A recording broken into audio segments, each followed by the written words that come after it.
Saudara, terima kasih Anda masih bersama kami dalam Berita Banten. Bagi Anda yang baru saja bergabung, kami hadirkan kembali 3 berita utama hari ini. Selundupkan benih lobster, 2 wanita ditangkap.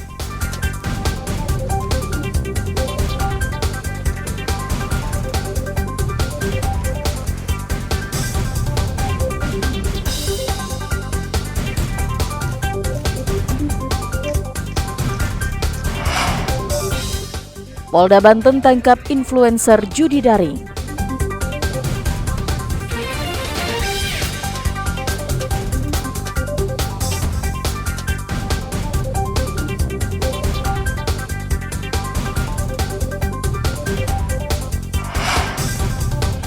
Viral video dukungan ASN ke salah satu bakal calon Bupati Pandeglang.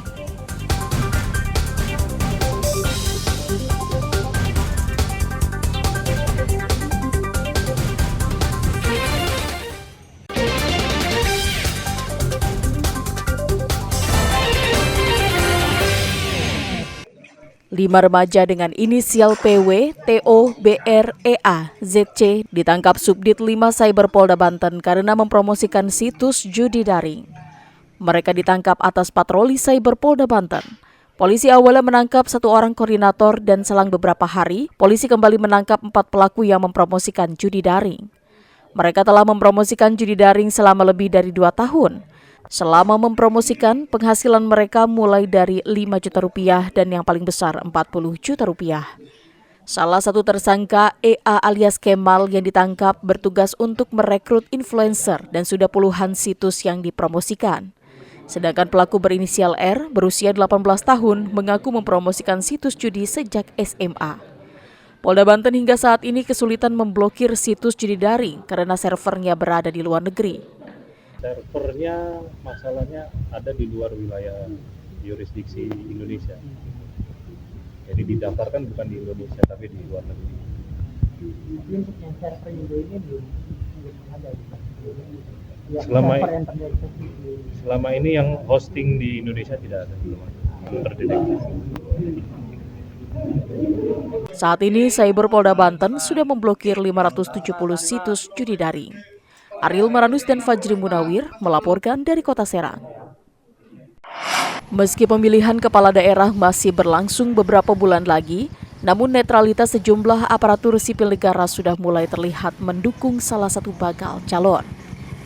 Di Pandeglang beredar video berdurasi 37 detik yang memperlihatkan beberapa orang sedang menunjukkan poster salah satu pasangan bakal calon bupati dan wakil bupati Pandeglang pada pemilihan kepala daerah tahun 2024.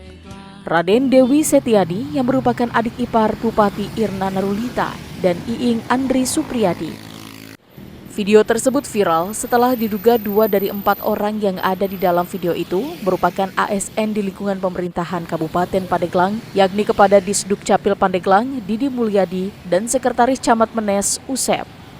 Pihak Bawaslu Kabupaten Pandeglang masih menggali informasi lebih dalam terkait kebenaran hal tersebut. Sejauh ini kita sudah menerima informasi gambar ya atau audio visual yang diduga ada 2 orang ASN ya. Nah yang jelas kami dari Bawaslu sebagaimana kewenangan berdasarkan ketentuan yang ada, tentunya informasi itu akan kita tindak lanjuti sesuai dengan regulasi. Nah, mungkin Bawaslu Pandeglang akan menginstruksikan kepada teman-teman Panwascam untuk melakukan penelusuran terkait kebenaran gambar atau audio visual yang beredar yang kami terima pada hari Sabtu kemarin. Jika terbukti melakukan pelanggaran netralitas ASN, Bawaslu Kabupaten Pandeglang akan mengeluarkan surat pengantar ke Komisi Aparatur Sipil Negara atau KASN. Ariel Maranus dan Andre Sopian melaporkan dari Kabupaten Pandeglang.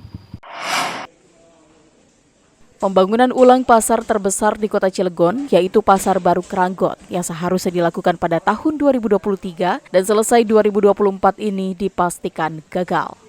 Menurut Kepala Dinas Perindustrian dan Perdagangan Disperindak Kota Cilegon, gagalnya revitalisasi Pasar Baru Keranggot diakibatkan karena terkendalanya anggaran, sehingga pihaknya berencana untuk menyerahkan pembangunan ini ke pihak swasta. Selanjutnya, dengan menunjukkan skema kerjasama pemanfaatan, bisa memberikan manfaat bagi Pemkot Cilegon maupun masyarakat, yakni pelayanan akan semakin baik dan dapat meningkatkan pendapatan asli daerah. Selain masalah pendanaan, revitalisasi ini tidak bisa berjalan lantaran aset yang berada di Pasar Baru Keranggot ini merupakan milik pemerintah pusat, sehingga pihaknya akan berusaha menyelesaikan terlebih dahulu berita acara serah terima ke pemerintah daerah. Pak Wali itu untuk revitalisasi pasar karena kita diingat dengan anggaran kita yang belum bisa membayar untuk revitalisasi pasar. Pak Wali menginginkan kita mau ada diswastakan pasarnya, tetapi kita sekarang ini sedang melakukan kajian-kajian dulu bagaimana caranya tahapan untuk menswastakan pasar kan. Kemarin saya sudah berkunjung ke kita studi komparatif ke Kabupaten Tangerang. Memang ada beberapa proses untuk revitalisasi pasar itu, terutama terkait dengan aset. Aset yang ada di Pasar Keranggot ini kan masih ada aset dari punya pusat yang belum turun hibahnya.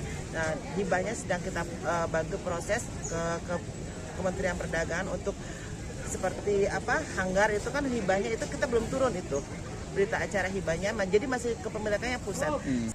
Meskipun belum bisa dilakukan revitalisasi, namun Disperindah Kota Cilegon tetap akan melaksanakan perbaikan-perbaikan di beberapa titik seperti los bawah dan di jalan area pasar. Ariel Maranus dari Alfredo melaporkan dari Kota Cilegon.